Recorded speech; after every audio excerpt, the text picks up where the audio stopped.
classification could be developed using the terms mentioned in the Quran and Sunnah.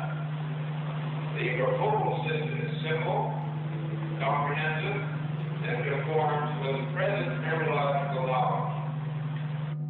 Intensive studies of the Quran and Hadith in the last 4 years have revealed a system for classifying human embryos that is amazing since it was recorded in the 7th century AD. As far as it is known from the history of embryology, little was known about the staging and classification of human embryos until the 20th century. For this reason, the descriptions of the human embryo in the Quran cannot be based on scientific knowledge in the 7th century. The only reasonable conclusion is that these descriptions were revealed to Muhammad from God.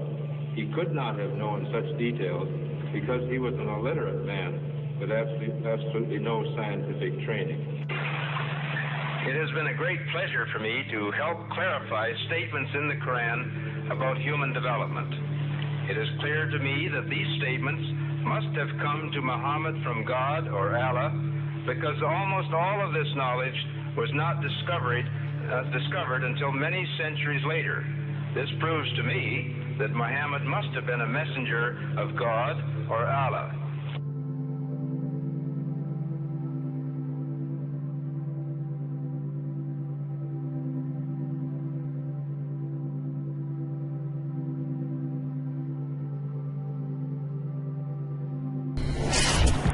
In substance, the Quran describes not only the development of external form, but emphasizes also the internal stages, the stages inside the embryo of its creation and development, emphasizing major events recognized by contemporary science.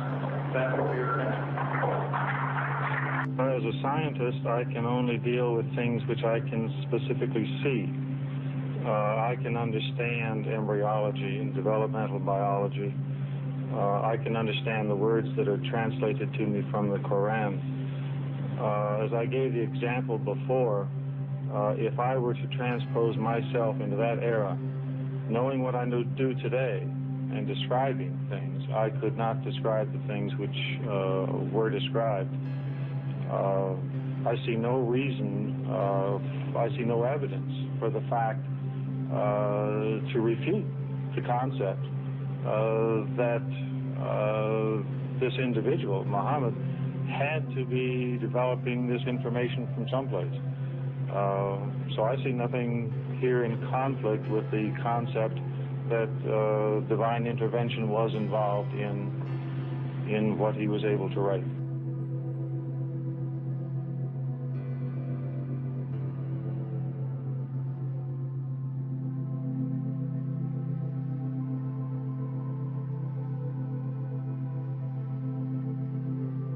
Actually, I'm very much impressed by finding true astronomical facts in Quran. And for us, we modern astronomers have been studying very small fields of the universe.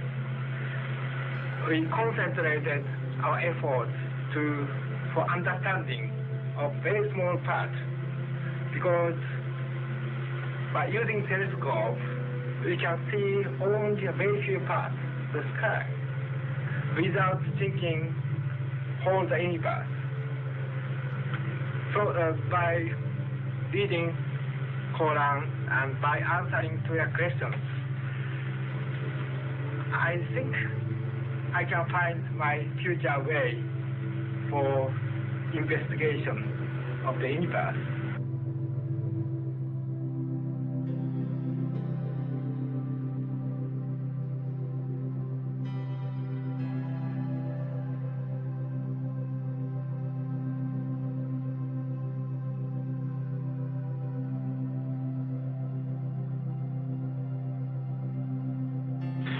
The way it was explained to me is that Muhammad was a very ordinary man.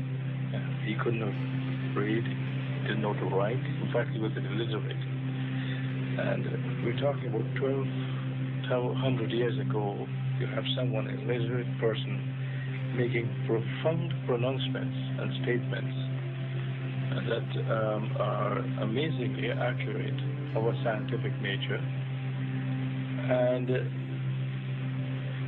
I personally can't see how this could be a mere chance. There are too many accuracies. And like Dr. Moore, I have no difficulty in my mind reconciling that this is a divine inspiration or revelation which led him to these statements.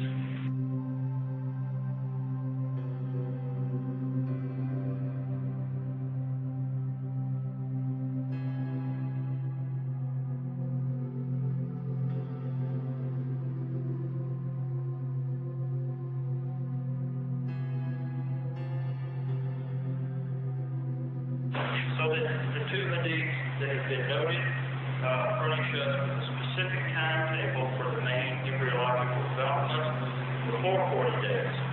Again, the point has been made, I think, repeatedly by all speakers this morning. These hadiths could not have been obtained on the basis of the scientific knowledge that was available at the time of their writing, and hence could support the hadiths reflecting the knowledge of God. It follows, I think, that not only is there no conflict between genetics and religion, but in fact religion that guides science by adding revelation to some of the traditional scientific approaches. That there exist statements in the Quran shown centuries later to be valid, which support knowledge in the Quran having been derived from God. Thank you very much.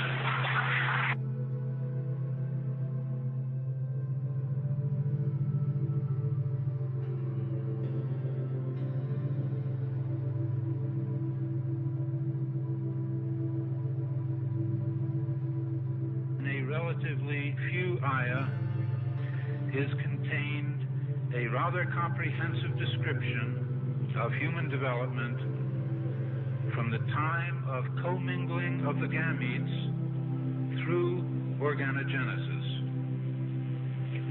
No such distinct and complete record of human development, such as classification, terminology, and description, existed previously.